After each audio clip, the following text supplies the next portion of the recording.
Planning. எந்த ஒரு விஷயத்தையும் பிளான் பண்ணாம பண்ணா இப்படித்தான். பிளான் பண்ணி பண்ணணும்.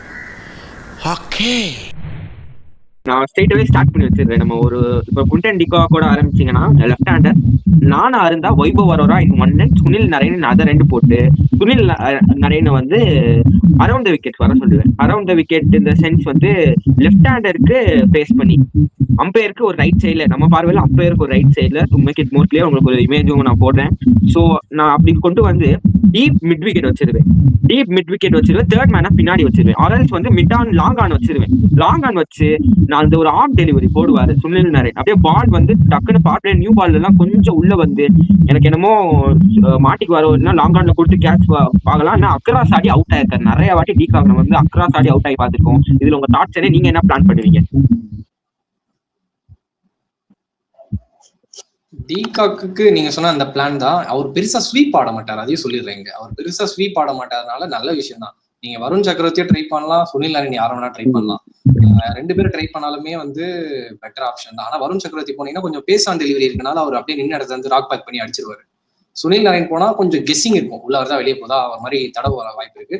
அவரோட மேட்ச் அப் கூட ஒரு மாதிரி ஸ்டார்ட் தான் சொல்லுது, 8 வாட்டி அவுட்டே இருக்காரு சுனில் நரேனுக்கு குண்டன் டிகாக். ஸோ கேகேஆர் மேனேஜ்மெண்டா இருந்தா அந்த ஸ்டாட்ஸ் நல்லா பார்த்துட்டு வந்துட்டு அதை அப்படியே எக்ஸிக்யூட் பண்ணாங்கன்னா ரோஹித் சர்மா மேல ப்ரெஷர் போடலாம், ஸ்கை மேலேயும் ப்ரெஷர் போடலாம். ஏர்லியா இந்த டோர்னமெண்ட்லேயே சொல்றேன். சப்போஸ் கேகேஆர் ஜெயிக்கணும்னா சொல்றேன் நான். அஜய் ப்ரோ. ஓகே, நான் வைபவரை வச்சு ஸ்டார்ட் பண்றேன். நீங்க சொன்ன மாதிரி அந்த குவிண்டன் டிகாக் அந்த கத்தி விடுற ஷாட் நிறைய யூஸ் பண்ணி நான் பார்த்துருக்கேன். கத்தி விட்டுரு வர கிராஸ் பேட்ல அப்படின்னு எனக்கு தோணுது. அந்த கத்தி விட்டு எங்கன்னா கேட்ச் போயிரும்ட்டு.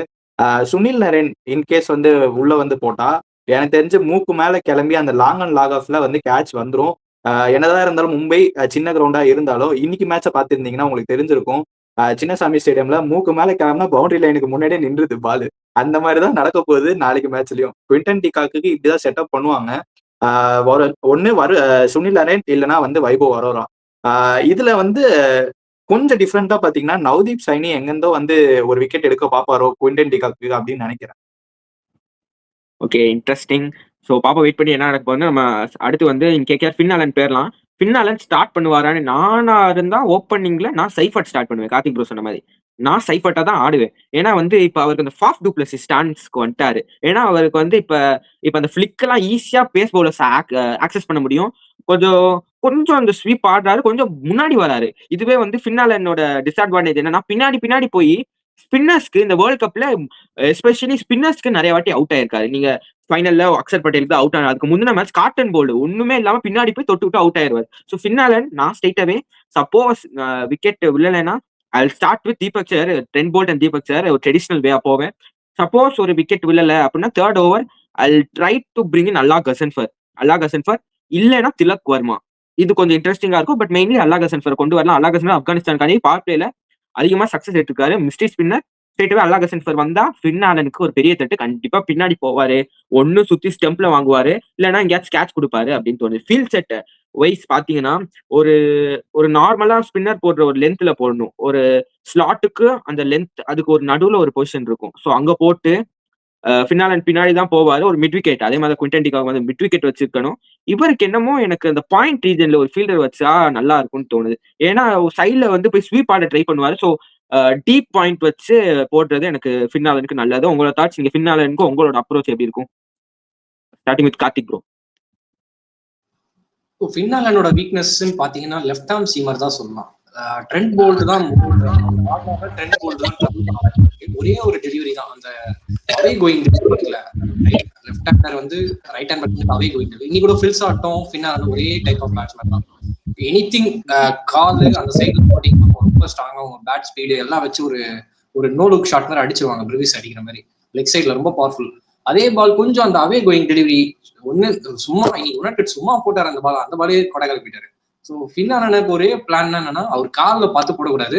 ஏன்னா அவருக்கு அந்த நான் சொன்ன அந்த அந்த ரிவர்ஸ் ஷாட் ஆடுவார், பேக் ஷாட் கொஞ்சம் ட்ரை பண்ணுவார், அந்த ஸ்கூப் ஃபர்ஸ்ட் பாலே ட்ரை பண்ணுவார். அவர் அதுக்கு தயங்காத ஆள் தான். ஏன்னா நான் பார்த்தேன் ஒரு ஸ்டாட்ஸ் பட்டர், சைஃபர்ட் அண்ட் ஃபின்னாலன் 3 பேர் தான் லாஸ்ட் 2 இயர்ஸ்ல அந்த ஷாட்ல மட்டும் 500 ரன் அடிச்சிருக்காங்க. நம்ப முடியுதா? நானே ஷாக் ஆயிட்டேன் பார்த்து. என்னது 500 ரன்னா? அதுவும் ஒரு டேஞ்சரஸ் ஷாட் விட்டா மூஞ்சிலே வாங்கிடுவோம், இல்லைன்னா எங்கேயா ஷோல்டர் அந்த மாதிரி அடிச்சிடும், இல்லை பேட்ல பட்டே நம்ம மேல அடிச்சிடும். அந்த மாதிரியான ஷாட்டை வந்து ஆடுறாங்க. அவருக்கு ஃபின்னாலனுக்கு ஒரே வீக்னஸ் என்னன்னா அந்த அவே கோயிங் டெலிவரி ட்ரெண்ட் போல்ட் எப்படி செட் பண்ண போறாருன்னு நம்ம பார்க்கணும். தீபக் சார் ஈஸியா ஆடிடுவாரு, அது சொல்லிடுறேன். அகெயின்ஸ்ட் ரைட் ஆர்ம் பேசர் அவரோட ரெக்கார்டு செம்மையா இருக்கு. அவுட்டே ஆனது கிடையாது இது வரைக்கும். அவுட் ஆனது மீன்ஸ் 2020 சொல்றேன், லாஸ்ட் 2 இயர்ஸா. அதுதான் அவரோட இது. Strike rate at 250+ right arm pacer sir. Ajay bro பண்ணாங்கன்னா அவங்க நான் ட்ரெண்ட் போல்ட்ட 3 ஓவர் வச்சு முடிக்க பார்ப்போம். முன்னாடி நான் ஹோல்ட் எல்லாம் பண்ணிக்க மாட்டேன், டெத் ஓவர்ஸ் வேணும் அப்படின்ட்டு நான் முன்னாடி முடிச்சு விட்டுருவேன். ஃபின்னால நிக்கிற இடத்துல மேட்சே ஈஸியா போயிடும் நம்மளுக்கு. நான் வேற யாரும் பவர் ஹிட் எல்லாம் கிடையாது, கிரீன்லாம் ஆடுவாரு, ஒரு மாதிரி 2 பால் அப்படி ஆடுறாங்க.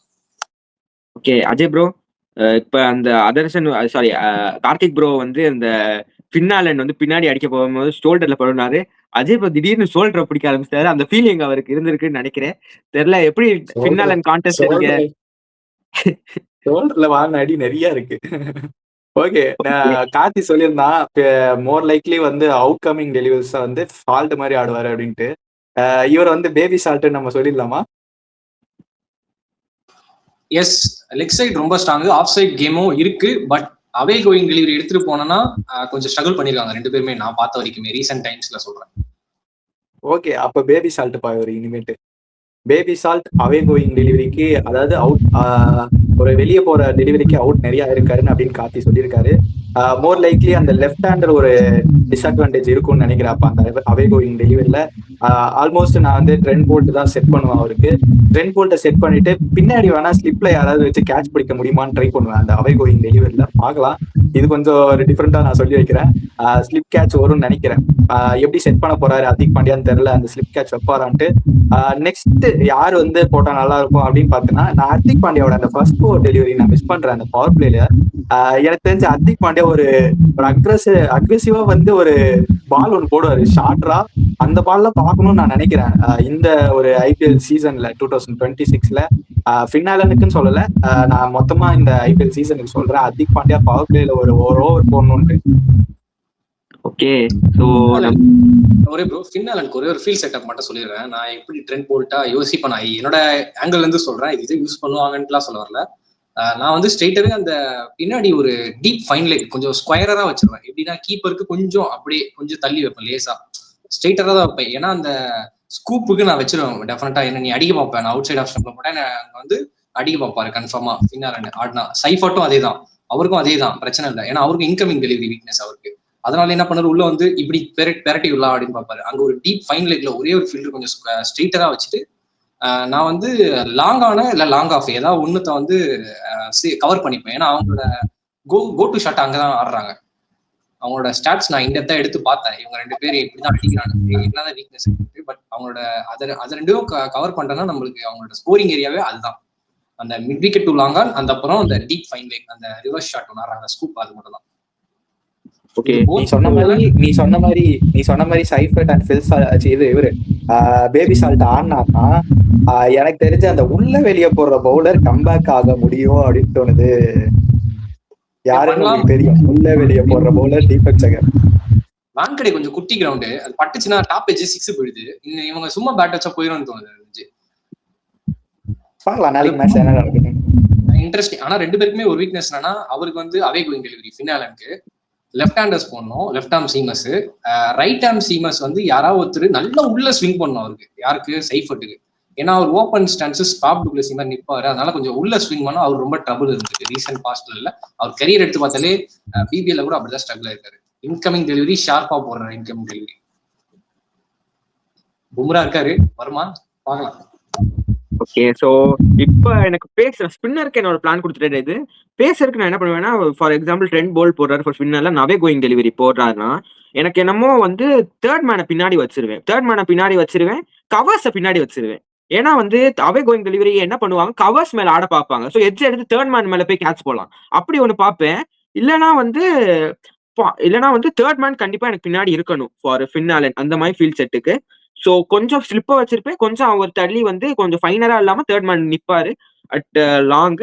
இல்லைன்னா வந்து சப்போஸ் அவர் மடக்கி தான் அடிக்க போறாருன்னா mid wicket is best option. Mid wicket deep square leg இங்க யாராச்சும் நிக்க வச்சிருக்கலாம். ஸோ நம்ம பிளான்ஸ். தேங்க்யூ ஃபார் வாட்சிங் this show. Hope you like it. மறக்காம சப்ஸ்கிரைப் பண்ணுங்க. So bye bye. Bye bye. Farhan fans bye by.